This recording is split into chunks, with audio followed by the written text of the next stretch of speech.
Ada sebuah video di mana saya dikirim linknya menceritakan ramalan Jayabaya tentang keadaan dunia saat ini. Lalu dia menggabungkan sejarah 7 presiden belakangan di Indonesia yang ternyata berpola atau ada polanya. Pola sepertinya halnya di Amerika. Rakyat Amerika memilih yang sesuai dengan kebutuhan bangsa Amerika pada saat itu untuk mengantisipasi masa depan dan manfaat yang akan rakyat dapatkan ke depannya. Jadi kalau rakyat Amerika perlu keuntungan finansial alias rakyatnya mau kaya, maka Partai Republik lah yang terpilih menang. Karena Partai Republik cirinya menurunkan pajak dan menswastakan negara. Kalau Partai Demokrat yang terpilih, pajak naik namun fasilitas negara untuk rakyat jadi gratis dan lengkap seperti sarana kesehatan dan pendidikannya. Demikian juga 7 presiden Indonesia menjabat selama ini, maka semua bergaya sama, yaitu heavy on government atau berciri apa-apa pemerintah, ala Partai Demokratnya Amerika, ala sosialisnya Tiongkok. Sementara para kandidat yang akan bermain di 2024 saat ini semuanya berciri sama, berpola sama dengan 7 presiden yang telah berkuasa, apa-apa pemerintah.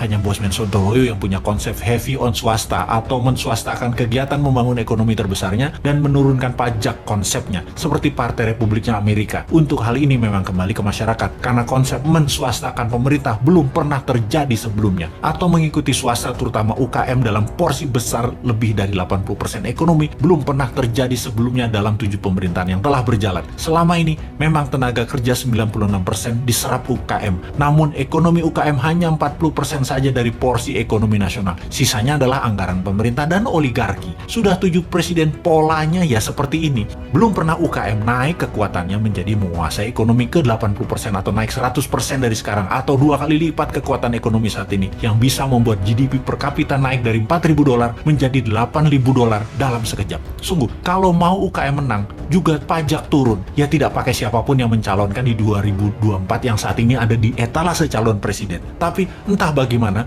bangsa Indonesia apakah mau berubah atau tetap, ya belum tahu juga. Apakah efek corona yang meluluh lantakan ekonomi saat ini dan mengambiarkan kesehatan masyarakat saat ini yang dikelola oleh pemerintah yang menjabat atau oleh masyarakat masih layak menjabat ke depannya di tahun 2024? Ya terserah rakyat. Jadi kita biarkan sampai 3 tahun ke depan aja. Kita lihat di tahun 2024 akankah memilih calon dari yang ada di etalase saat ini yang berciri sama dengan 7 presiden yang lalu, atau pilih calon-calon baru yang berciri baru bahkan beda seperti ala Sontoloyo misalnya. Tentunya bukan Bosman ya, dia mah nggak pantas, orang pedagang recehan dan provokator doang bisanya. Ciri presiden yang lalu-lalu adalah kuat hutang pinjaman dari negara lain. Dulu banyaknya ke IMF, sekarang malah 2, IMF dan Tiongkok. Dan nanti kalau yang jadi salah satu dari kandidat yang ada, rasanya sama, berhutang juga. Hanya konsep bernegara MMT yang berani cetak duit berbasis proyek anak negeri. Proyek ini berbasis UKM. Kalau UKM mau maju, ya pilih model MMT. MMT itu pro swasta banget dan menurunkan pajak. Kalau lihat dari pajangan etalase, ya mereka kebanyakan memuja pilihannya tadi hanya orangnya, bukan konsep bernegaranya. Karena tidak satu pun punya konsep. Asli mereka yang mau jadi presiden saat ini punyanya satu, bagaimana jadi populer agar terpilih.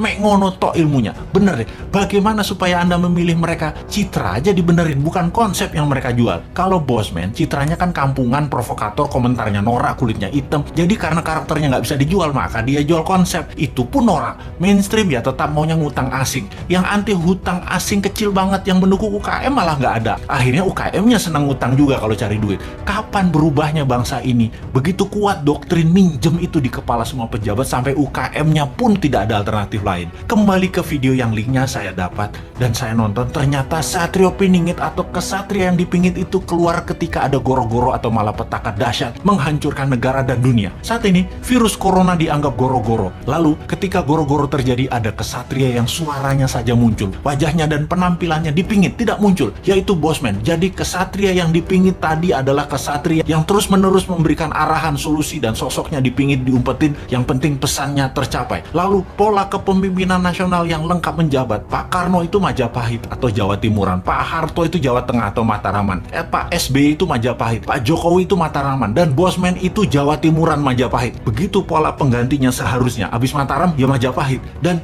sekali lagi sahabat, kedua informasi terakhir itu lebih ngaco lagi sahabat dari MMT-nya Bosman dan pro swastanya Bosman. Wis, sekarang kita semua sing sehat, selamat, tinggikan imunitas dengan banyak guyon-guyon segar. Jangan urusi Bosman. Bosman memang jancuk.